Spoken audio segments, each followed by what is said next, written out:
Princess Charlotte was crying. Not the loud, dramatic kind of tears children cry when they want attention. These were quiet tears. The kind that run down your cheeks when you're trying very hard to be brave, but your body won't cooperate. Staff Sergeant David Mitchell had been standing guard at Windsor Castle for 8 years. 3 tours in Afghanistan before that. He'd seen grown men break down under pressure. He'd seen officers lose their composure in combat. But watching a 9-year-old girl try to hold herself together, while powerful adults argued around her, hit differently. Charlotte stood beneath her great-grandmother's portrait in the Grand Heritage Chamber. The late Queen Elizabeth looked down from the painting with that familiar expression, somewhere between warmth and absolute authority. The kind of look that said she'd seen everything and wasn't impressed by much. The room wasn't supposed to be this tense. King Charles was still alive, still conscious, but his condition had worsened overnight. The doctors had used careful language in their briefing. Progressive complications. Reduced stamina. Immediate contingency planning recommended. What they meant was clear enough. Make arrangements now, while he can still approve them. So here they stood, not crowning anyone, not transferring power, just making sure everyone understood what would happen if the worst came to pass. That's what the official language said anyway. But Mitchell had learned to read rooms in his military career. This wasn't about if, it was about when. But before we get into what happened next, make sure you're subscribed to Crown Watch. We bring you these Royal Guard stories every single day, and let us know in the comments where you're watching from. Now, back to the story. The sealed letter sat on the oak table, navy ribbon tied around cream-coloured paper. The late Queen's handwriting on the envelope, still clear after all these years. Mitchell had seen that handwriting before, in person, back when she was alive. June 2022. She'd been reviewing documents in one of the corridors, paused to adjust her reading glasses, looked up and caught his eye. Heavy things, documents, she'd said. They'd determine who we become. Then she'd smiled and kept walking. Now one of those documents was being opened. The senior archivist's hands moved carefully, untying the ribbon without tearing it. Protocol.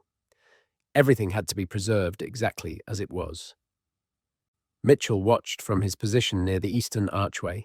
His job was to observe, to protect, to remember. Prince William stood to the right, hands clasped in front of him. His posture was military straight, the kind you only get from actual service, not just ceremonial duty. Mitchell recognized that bearing. William had done his time too, knew what it meant to follow orders even when your heart was breaking. Princess Kate stood beside him. Her face showed nothing, but Mitchell caught the slight tension in her jaw, the way her eyes moved to Charlotte every few seconds, checking, monitoring, ready to step in if needed. Princess Anne was on the opposite side of the room, arms loosely crossed, expression unreadable. Mitchell had served under enough commanders to recognize that look. Anne wasn't worried. She was calculating, measuring, preparing to act if anyone stepped out of line. And then there was Queen Camilla. She stood near the back corner, close enough to be present, far enough to not be central. Her eyes weren't on the letter. They were fixed on Charlotte. Had been for the past 10 minutes. Not blinking much, just watching. Her fingers kept moving to her necklace, touching it, adjusting it. A tell Mitchell had seen in interrogations before. People touched jewelry when they were trying to control something they couldn't control. Charlotte stood perfectly still. Navy ceremonial coat buttoned properly, hands folded, chin up. She looked impossibly small in that massive room. But there was something in the way she held herself. Not fear, not performance. Understanding, like she already knew what was coming and had decided to meet it head-on. The archivist cleared his throat. The room went silent. Even the air seemed to stop moving. "This letter," he began, his voice formal but clear, was written by Her late Majesty Queen Elizabeth II in March 2019. It was sealed in her presence and witnessed by 3 senior councillors. It addresses matters of succession continuity and legacy preservation. Mitchell's hand rested on his rifle. Not tense, just there, present, ready. The archivist continued reading. The late Queen's words were precise, written with the kind of clarity that came from 70 years of knowing exactly how power worked. She identified Charlotte as the symbolic cornerstone of Windsor continuity. Not heir, not ruler, not monarch, but the living representation of what the family stood for, the bridge between what they'd been and what they'd become. A ripple moved through the room. William's shoulders dropped slightly, like he'd been holding his breath, and finally let it out. Kate blinked slowly. Anne dipped her chin, once in acknowledgement. Charlotte didn't react dramatically. She just listened, eyes on the archivist, taking it in, processing it the way children do when adults are talking about their future without asking their permission. Mitchell watched Camilla's reflection in one of the tall windows. Her jaw tightened. Her fingers pressed harder against that necklace. Her posture shifted from careful observation to something else, something that looked like realization. The kind people have when they suddenly understand they're on the outside of something they thought they controlled. The archivist finished reading and stepped back. An aide moved forward to invite Charlotte to acknowledge the document. Not sign it, not accept it, just acknowledge that she'd heard it, that she understood what her great-grandmother had wanted. Charlotte stepped forward. Her shoes made soft sounds on the polished floor. Every eye in the room followed her. Mitchell's mind went back to Afghanistan, a village outside Helmand Province. His unit had been teaching local kids basic English. One girl, maybe 10 years old, had stood up to answer a question. The Taliban had been watching from the hills. Everyone knew it. The girl knew it too. But she'd answered anyway, calm, clear. Not because she wasn't scared, because she'd decided fear wouldn't stop her. That's what Charlotte reminded him of now. She reached the table. The senior trustee, a man in his 70s who'd served the crown for decades, looked down at her with something like sympathy. "Your Royal Highness," he said gently, "this is only an acknowledgement, nothing more." Charlotte nodded once. "I understand." Her voice was soft but steady. It carried across the chamber without effort. Not because she was trying to project, because everyone had gone quiet to hear her. "My great-grandmother," Charlotte continued, and Mitchell noticed she didn't say the late Queen, didn't use formal titles, just spoke like she was talking about her grandmother. "Wrote this to help my family, to make sure we knew what to do if things got difficult." She paused, glanced briefly at William, then Kate, finding something there that steadied her. "I know this doesn't make me Queen. I know I'm still just Charlotte. But if this helps my grandfather rest easier, if it helps my family know what happens next, then I'm glad to stand here and say, I understand what she wanted." The room stayed silent for 3 full seconds after she finished. Then the trustee nodded. "Thank you, Your Highness. That will be noted in the record." Charlotte stepped back. William's eyes never left her. Mitchell saw the pride there, saw something else, too. The weight of knowing your child just crossed a line she couldn't uncross. Anne's expression shifted slightly, a microscopic change most people would miss. But Mitchell had spent years reading faces in combat zones. That was approval, respect. The kind senior officers give junior ones when they've handled themselves under pressure. Camilla's face had changed too. The careful neutrality was gone. Her mouth had tightened into a thin line. Her eyes had narrowed, not dramatically, just enough. She took a step forward, then stopped herself, glanced around the room, realized everyone was watching. Mitchell's instincts pinged. Years of training, threat assessment, pattern recognition. Something was about to happen. He could feel it the same way you feel. Weather changing before the first raindrop falls. Camilla took another step, then another, moving toward Charlotte. Not rushing, but purposeful. Her path was clear. She was going to say something, do something, and whatever it was, she'd decided it didn't matter who was watching. Prince William shifted slightly, protective. Anne uncrossed her arms, alert. Kate moved forward a half step, maternal instinct overriding protocol. Camilla reached Charlotte, stopped about 3 feet away. Close enough to speak privately, but not so close it looked like an attack. Yet, she leaned down slightly, put herself at Charlotte's eye level.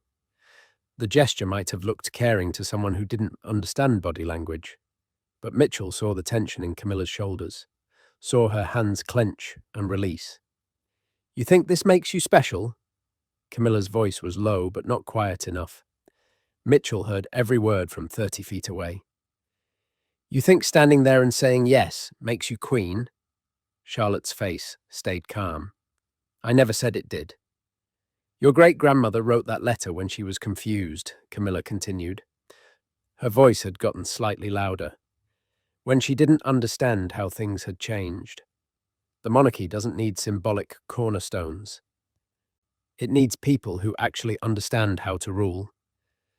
"I'm only following what the Queen asked of me," Charlotte said simply. That's when Camilla's control broke. It wasn't loud, wasn't dramatic, no yelling, no physical violence. Just a sudden sharp movement. She leaned in closer and spat, right there in the Grand Heritage Chamber, right there beneath the late Queen's portrait, right there in front of 40 witnesses. The sound was wet and shocking, the kind of sound that doesn't belong in palaces, that doesn't belong anywhere civilized. It hit Charlotte's cheek, ran down toward her jaw. For exactly 2 seconds, nobody moved. The room had frozen. Mitchell's mind registered several things simultaneously. Charlotte's face, still somehow composed, even with spit running down it. William's expression shifting from shock to fury. Kate's hands coming up like she was about to physically remove Camilla herself. Anne's eyes going cold in a way that would have terrified anyone who knew her reputation. And Camilla, standing there, realizing too late what she'd just done. Her hand came up to her mouth. Not apologetic, defensive. Like she wanted to take it back but couldn't figure out how. Mitchell moved without thinking. Training took over. 17 years in the military, 8 years as a royal guard. Every drill, every protocol, every scenario. He was across the room in 4 strides. His boots made hard sounds on the marble. His rifle stayed low, non-threatening, but absolutely present. He positioned himself between Camilla and Charlotte. Not touching anyone, not threatening anyone. Just there, solid, immovable. "Ma'am," his voice was quiet but carried the kind of authority that doesn't need volume. "I need you to step back." Camilla looked at him like she'd just noticed he existed.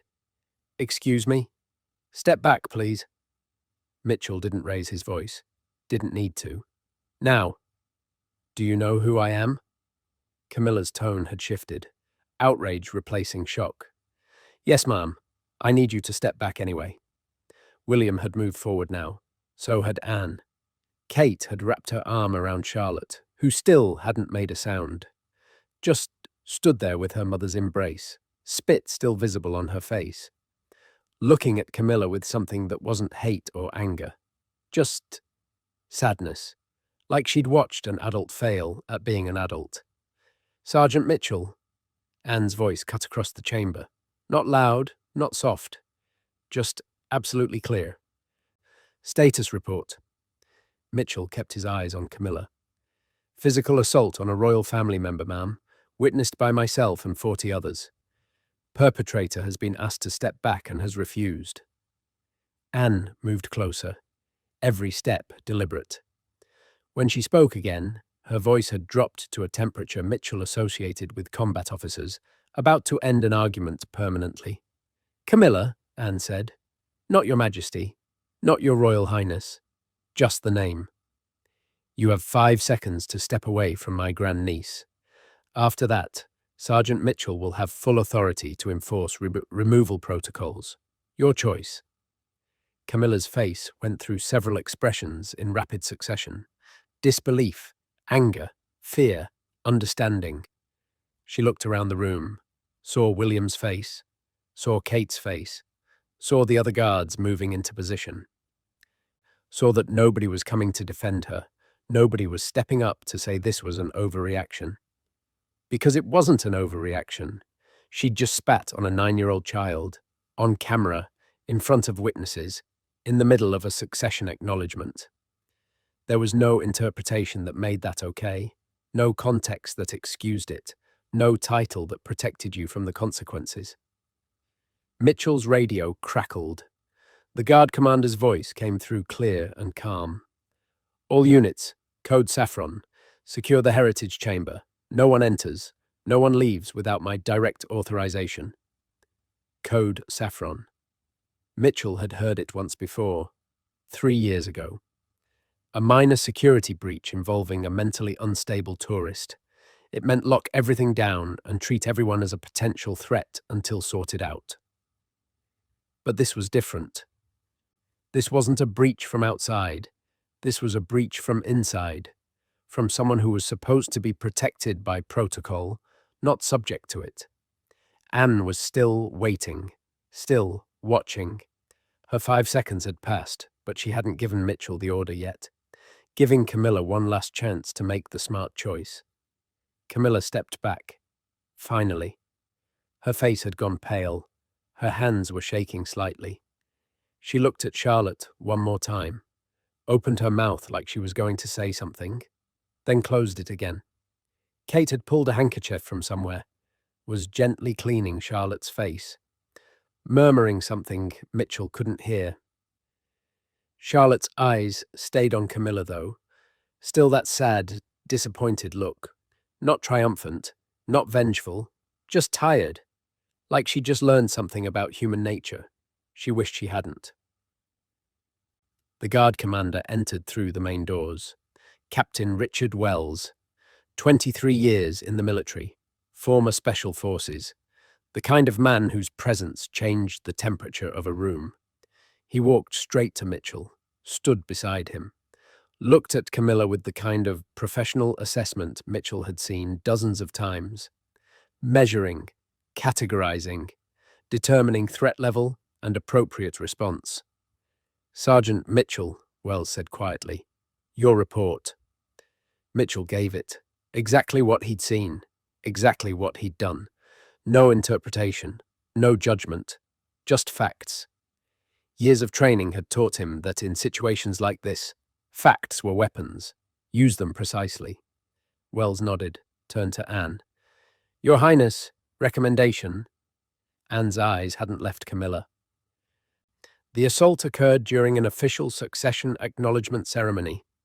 The victim is a minor and a direct line family member. The perpetrator holds a royal title, but that title doesn't grant immunity from Crown protection laws. She paused. Let that sink in. I believe this falls under your jurisdiction, Captain. Handle it appropriately. Wells turned to Camilla. Your Majesty, I'm placing you under Crown detention, pending investigation of assault against a protected royal family member. You'll be escorted to the custodial holding facility for processing. You have the right to legal counsel. Do you understand? Camilla's face had gone from pale to ash-white. You can't be serious. I'm the Queen Consort. You can't arrest me. With respect, ma'am, I can, and I am. Wells gestured to 2 female guards who'd entered behind him. Both were in formal uniform. Both were armed. Both moved with the kind of precise efficiency that left no room for argument. These officers will escort you. You can walk or be carried. Your preference. Mitchell watched it happen. Watched Camilla look around the room one more time, searching for someone who'd intervene, someone who'd say this was too far. Nobody did. William stood with his arms crossed, face hard as stone. Kate had Charlotte pulled close, whispering something to her. The other royals and officials had backed away, creating space, making it clear they weren't part of this. Anne stood absolutely still, watching, making sure it happened exactly as it needed to. Camilla chose to walk. The two guards fell into position on either side, not touching her, not restraining her, just there, present, unmistakable. They moved toward the Southern Service door, the one staff used, not the formal exits, not the ones with carpets and paintings and centuries of history, the utility door, the one that led to service corridors and back passages. The message was clear. You're not royalty right now. You're a security problem being removed. Mitchell stayed at attention as they passed, his eyes forward, professional. But he saw Camilla look at him as she went by, saw her mouth form words she didn't speak, saw the moment she realized that the guards she'd probably never paid attention to, the ones who stood quietly in corners and hallways, had just ended her reign with nothing more than their presence and their duty. The door closed. The room stayed silent for another 10 seconds. Then Captain Wells turned to Anne. Processing will take approximately 2 hours. Your Highness, full witness statements, medical documentation, legal review. King Charles will be informed once the initial report is complete. Anne nodded. Keep me updated. And Captain, thank you. Wells gave a small bow, turned to Mitchell. Sergeant, well handled. Stay here until the room is fully secured. Then report to my office for debrief. Yes, sir. Wells left. The chamber slowly began to breathe again. Aides started moving, whispering, making calls, adjusting schedules, handling the fallout. William finally moved. He walked to Charlotte, knelt down in front of her. Kate stepped back slightly, giving them space. Mitchell couldn't hear what William said. It was private, father to daughter.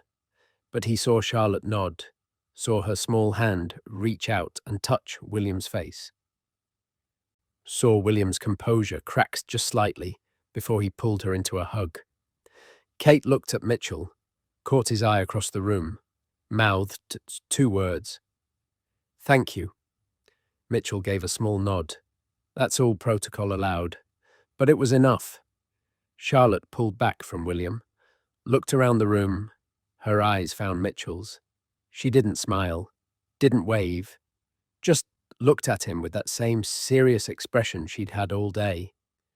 Then she gave a tiny nod, acknowledging, understanding that he'd done what needed doing. Mitchell felt something shift in his chest. Not pride exactly, more like confirmation. That all those years of training, all those decisions to stay disciplined when it was easier not to, all those moments of choosing duty over comfort, they'd led to this. To being the person who stood between a child and someone who'd forgotten what dignity meant. Anne approached him. She didn't speak immediately, just stood there, hands clasped behind her back, looking at the empty space where Camilla had been standing. My mother, Anne said quietly, taught me that the monarchy survives not because of crowns or ceremonies. It survives because of people who understand that some lines can't be crossed, even by queens. She turned to look at Mitchell directly. She would have been proud of what you did today, Sergeant. Mitchell's throat tightened. He managed to keep his voice steady.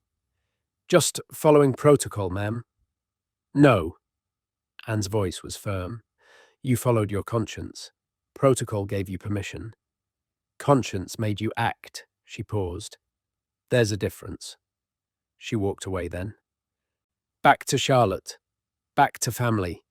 Back to the endless work of holding the crown together when it tried to tear itself apart. Mitchell resumed his position by the eastern archway. The room continued its slow return to normal. Documents were gathered. The late Queen's letter was carefully resealed. Witness statements were collected. Charlotte was eventually led out by Kate, William walking close beside them. She looked tired now, the adrenaline wearing off. Just a 9-year-old girl who'd had the worst day imaginable and somehow survived it. Mitchell stayed at his post for another 3 hours. Guard shifts changed around him, but he remained. Captain Wells had said, "Stay until the room was secured," so he stayed. That's what guards did. They stayed, even when it was boring, even when it hurt, even when no one was watching. Around 6 p.m., the room was finally cleared.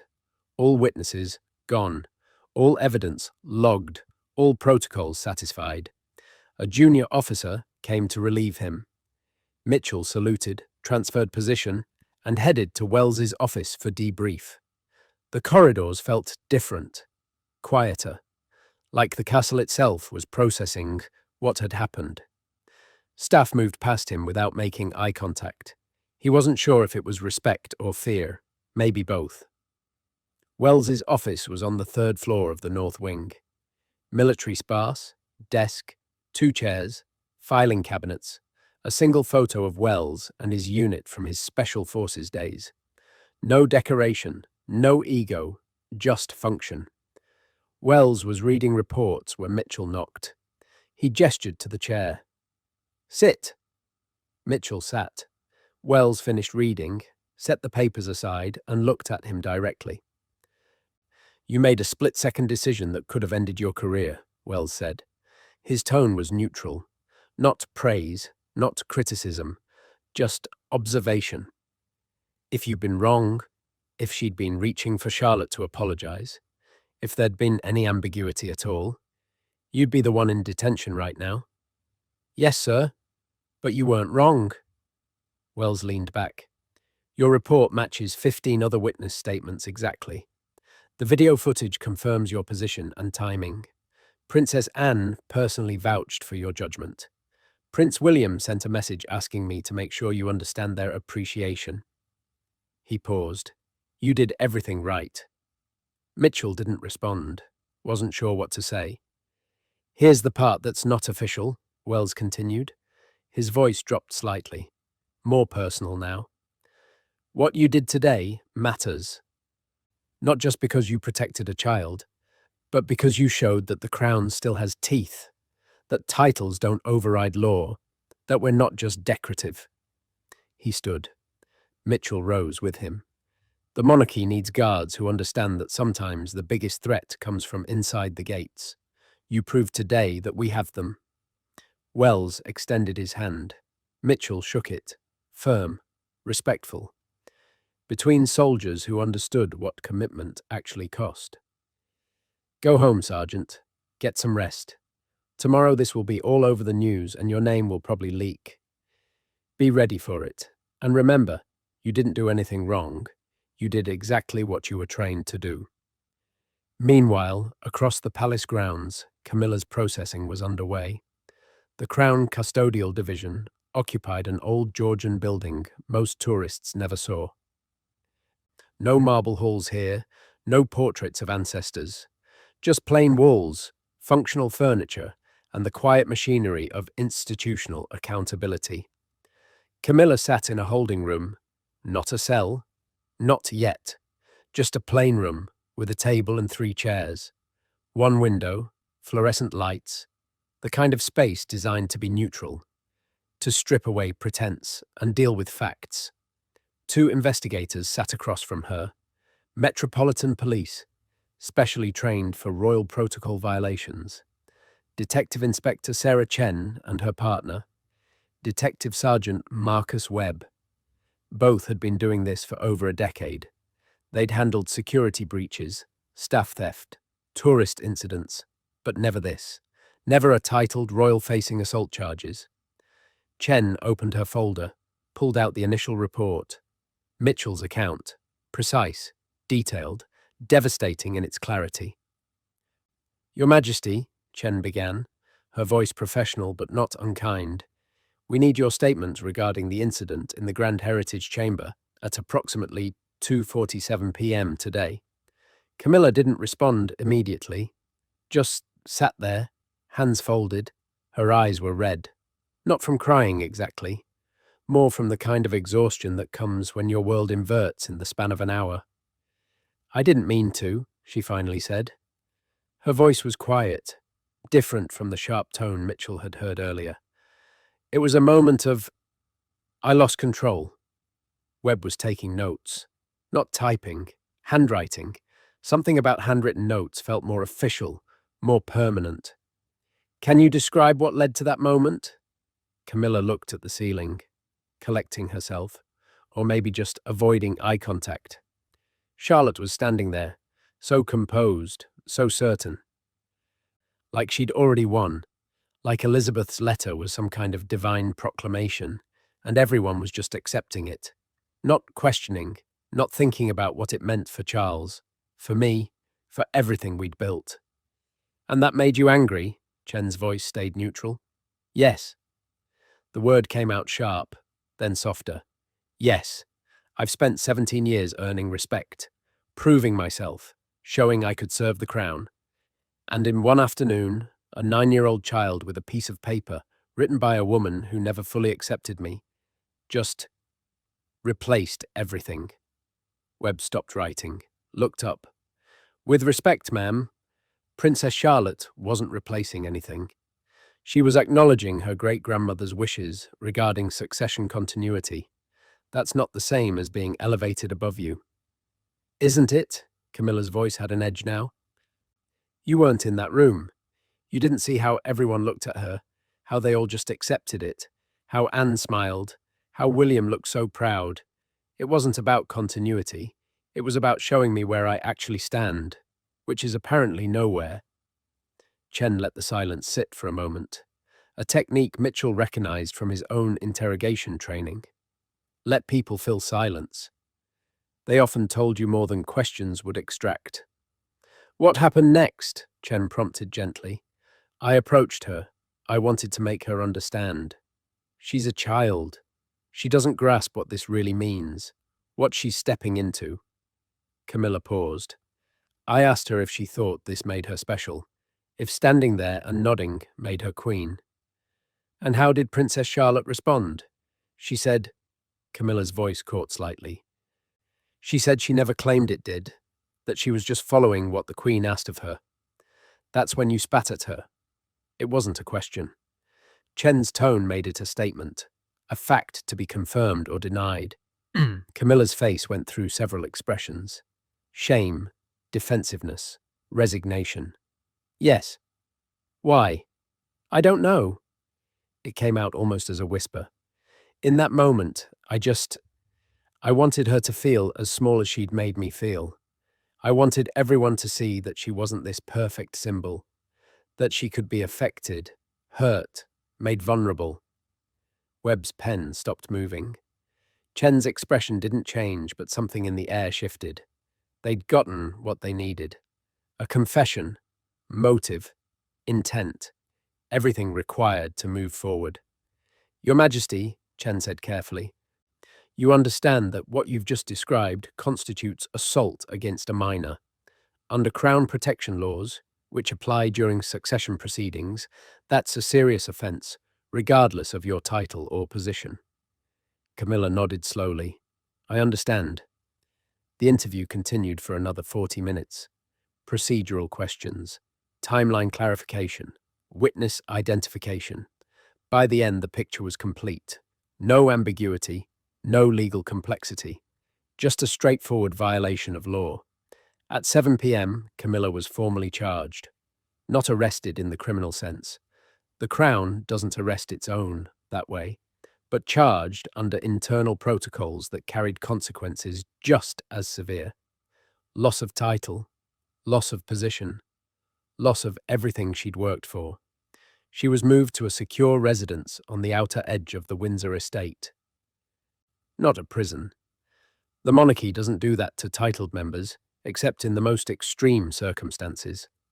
But definitely detention, guards outside, communications monitored, movements restricted, effectively under house arrest pending tribunal. Back in his quarters, Mitchell finally allowed himself to process the day. He'd left Wells's office around 6:30, walked back through corridors that felt different now. Staff members nodded as he passed, some with respect, some with what looked like relief. like they'd been waiting for someone to enforce standards they thought had disappeared. His room was exactly as he'd left it that morning. Small, functional, a soldier's space. He sat on the bed, didn't turn on the light right away, just sat there in the growing darkness, letting the weight of everything settle. His phone buzzed. Message from his sister in Manchester. She was watching the news. The story had broken, asking if he was okay, asking if it was really as bad as they were saying. He typed back, "I'm fine, just doing my job." That's what it had been. Just his job. But some jobs matter more than others. Some jobs put you in rooms where history gets made, where decisions shape what comes next, where a 9-year-old girl learns that sometimes adults fail, but institutions hold. Another message came through, his former commander from Afghanistan, Colonel James Harrison, retired now but still keeping tabs on his soldiers. Saw the news, recognized your name. Proud of you, son. You did what needed doing.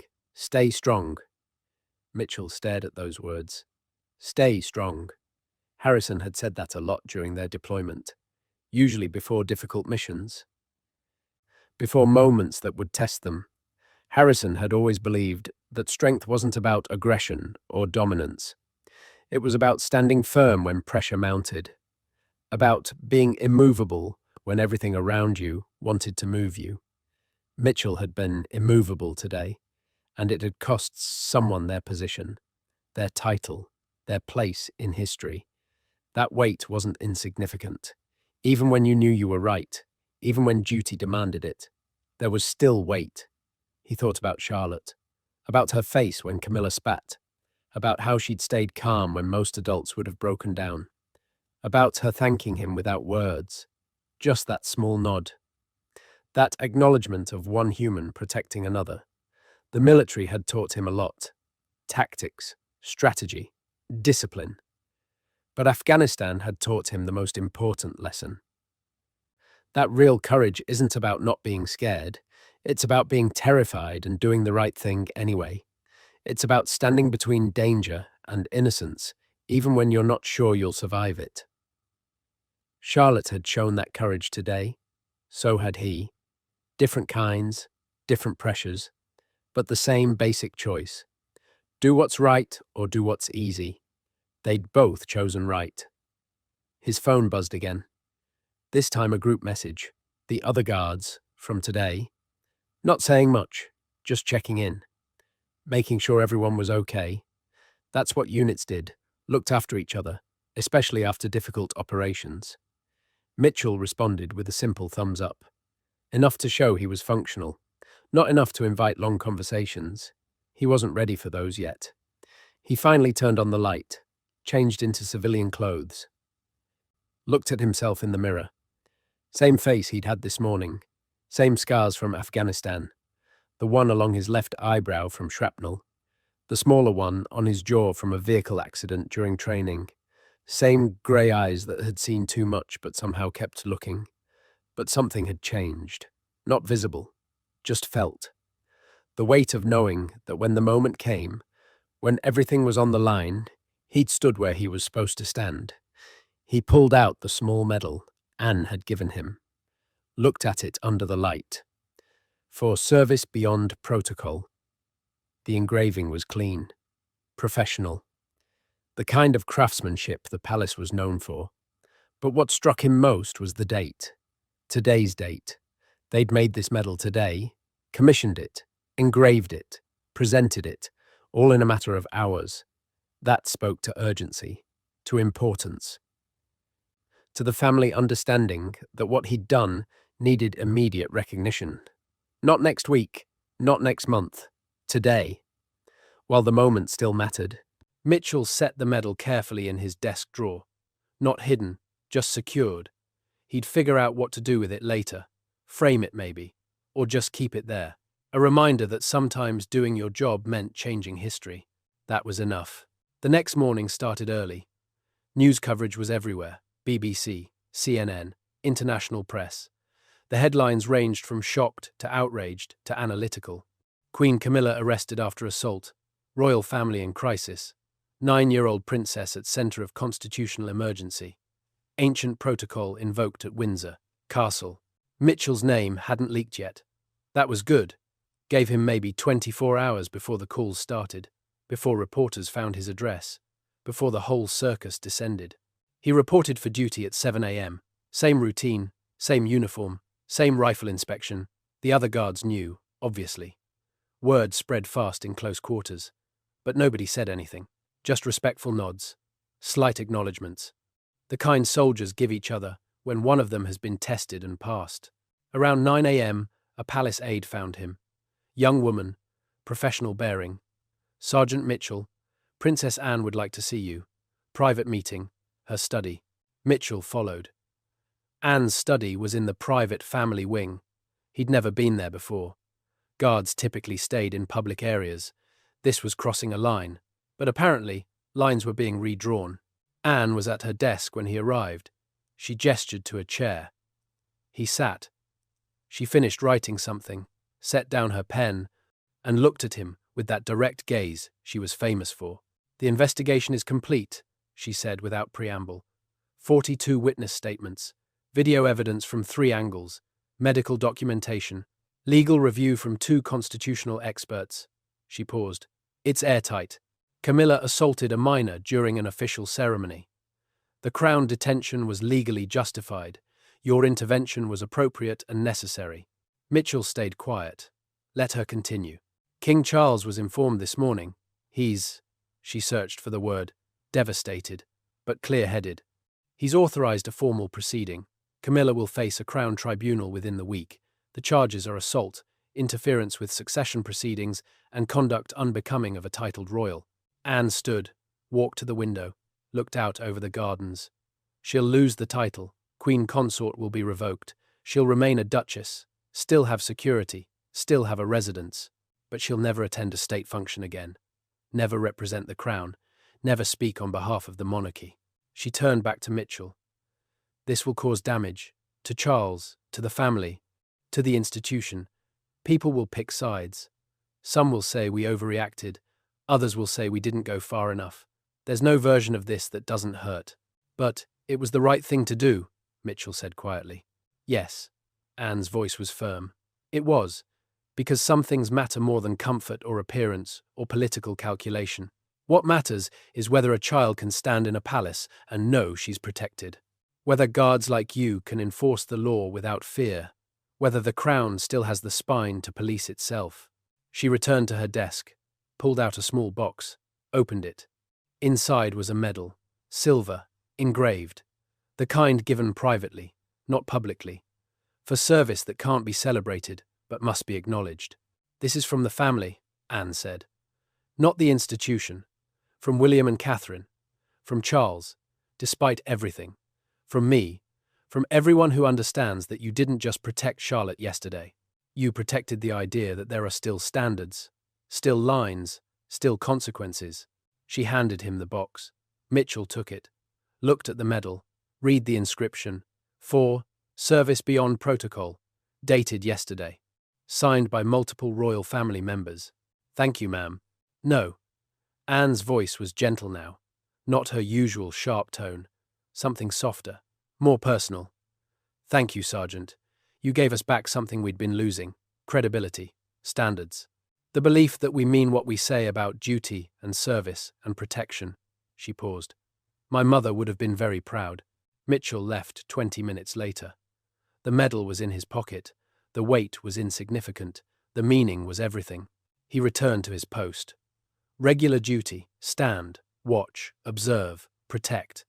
The basics never changed. That was the point. The basics were what mattered when everything else fell apart. Around 2 p.m., something unexpected happened. Princess Charlotte appeared in the East Corridor, with Kate. Walking slowly, looking at portraits.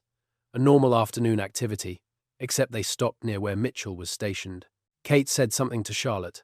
Charlotte nodded, approached Mitchell. Kate stayed back, giving space. Charlotte looked up at him. Those serious eyes, that composed face. She didn't look like a victim, didn't look traumatized. Just looked like a girl who'd learned something hard and come out the other side. Sergeant Mitchell, she said formally. May I speak with you? Of course, Your Highness. She glanced back at Kate, getting silent permission, then looked up at Mitchell again. I wanted to say thank you. For yesterday. She paused, searching for words, for standing there. Between us, for making it stop. Mitchell's throat tightened. That's my job, ma'am. Protecting you. All of you. I know, Charlotte's voice was quiet. But you didn't have to be nice about it. You didn't have to be calm. You could have been scary, or mean, or angry. But you weren't. You were just there. Like a wall. But a good wall. A safe wall. She stopped, looked embarrassed.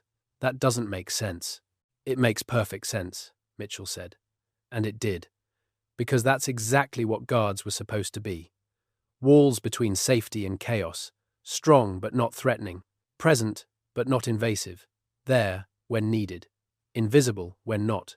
Charlotte reached into her pocket, pulled out a small card, handmade. Crayon drawing on the front, a stick figure guard standing in front of a stick figure girl. Simple. Childlike. Perfect. I made this for you, she said. My dad said it was okay to give it to you. It's not official or anything. Just from me. Mitchell took the card, looked at it, felt his eyes start to burn, kept his composure. Thank you, Your Highness. This means a great deal to me. Charlotte smiled. First real smile he'd seen from her. Small, shy, but genuine. My great-grandmother used to say that the best people are the ones who do the right thing even when no one's watching. I think you're one of those people. She walked back to Kate. They continued down the corridor. Mitchell watched them go, then looked at the card again. The drawing was simple, but the message was clear. A child's way of saying, "You protected me. I'll remember." He tucked the card carefully into his uniform pocket, right above his heart. It would go in a frame when he got home, not displayed. Too personal for that. But kept, preserved. A reminder of why any of this mattered. The days that followed were complicated. Camilla's tribunal happened behind closed doors. The verdict was predetermined by evidence, but still had to be formal. She lost her title, kept her home, kept security, but was essentially retired from public life. Charles issued a brief statement, expressing sadness but supporting the decision. William stayed silent. Anne gave one quote. "The Crown protects those who cannot protect themselves. Always has, always will." The press coverage was intense. Analysts debated whether this was an overreaction, whether Camilla deserved such harsh punishment, whether Mitchell had overstepped, whether Charlotte should have been put in that position at all. The debates raged for weeks. But inside the palace, things had settled. A line had been drawn. A standard had been set. And everyone knew that line would be enforced. Not selectively, not politically, but absolutely. Mitchell continued his duties. No promotion, no public recognition. That wasn't the point. The point was that when the next crisis came, when the next impossible decision had to be made, there were still people who'd make it. Still guards who understood that some things were more important than career, or comfort, or approval. 3 months later, Mitchell was reassigned to detail duty for Princess Charlotte's public appearances. Not punishment, the opposite, trust. The family wanted guards around their children, who'd proven they'd act when it mattered, who'd stand between danger and innocence without hesitation. Charlotte recognized him at the first event, gave that same small nod she'd given that day in the Grand Heritage Chamber. No words needed, just acknowledgement. You're here, I'm safe. We both know why. That was the job. That was the whole job. Be the person who stands in the gap, who holds the line, who protects those who can't protect themselves. Not for glory, not for recognition, for the simple, profound reason that someone has to. And if you have the training, the position, the opportunity, then that someone is you. Mitchell understood that now, in a way he hadn't before. Afghanistan had taught him to protect his unit. The Royal Guard had taught him to protect an institution. But that day in the Grand Heritage Chamber had taught him something deeper. That protection isn't about buildings or traditions or ceremonies. It's about people, especially the vulnerable ones. Especially the children who stand in rooms full of adults and trust that someone will keep them safe. He'd been that someone. And he'd do it again. Every single time. Without question. Without hesitation. Because some jobs aren't just work. They're callings. And this was his. The Crown moves on. It always does. Monarchies are built to survive crises, to absorb damage, to adjust and continue. Camilla became a footnote, a cautionary tale, a reminder that titles protect you only as far as your behavior allows. Charlotte continued growing up, more poised each year, more aware of what her position meant, but still that same core person, still that quiet strength she'd shown at 9 years old. Mitchell watched her from his post at various events, saw her handle pressure with grace, saw her interact with people with genuine warmth, saw her become exactly what the late Queen had seen in her, a living bridge between duty and humanity. And sometimes at those events, Charlotte would catch Mitchell's eye, give that small nod, the one that said, "I remember, you were there when I needed you, thank you." That nod was worth more than medals, more than promotions, more than any recognition the institution could offer, because it was personal, human, real. A child remembering an adult who'd chosen to protect her when it mattered most. Royal Guards aren't just ceremonial. They're not just decorative uniforms standing outside palaces for tourists to photograph. They're the last line of defense when everything else fails. When protocols break down. When powerful people forget their limits. When children need someone to stand between them and danger. Staff Sergeant David Mitchell proved that. Not through grand gestures or heroic speeches, through simple, decisive action, through standing where he needed to stand, through enforcing standards that everyone thought were symbolic until they needed to be real. That's what guards do. That's what they've always done. Stand watch while others sleep. Hold the line while others argue. Act when others freeze. Not for glory, for duty. For the simple, profound understanding that some things are worth protecting. And if you're the one with the rifle and the training and the position, then protection is your responsibility, no matter who threatens it, no matter what it costs, no matter what. Mitchell learned that in Afghanistan, refined it in the Royal Guard, proved it in the Grand Heritage Chamber, and he'll carry it with him for the rest of his life. The knowledge that when the moment came, when a child needed protection and a standard needed enforcing, he didn't hesitate, he didn't calculate, he didn't worry about consequences, he just stood there, between safety and danger, between right and wrong, between a frightened girl and someone who'd forgotten what dignity meant. That's the job, that's the whole job, and he did it perfectly. If this story showed you something about the Royal Guards you didn't know, hit that subscribe button. We share these stories every single day at the same time. Tomorrow, we'll tell you about what happened when Camilla tried to alter Queen Elizabeth's will. You won't believe how it ended. Drop a comment and let us know. Should Camilla have faced criminal charges? Should the punishment have been harsher? We'll see you tomorrow.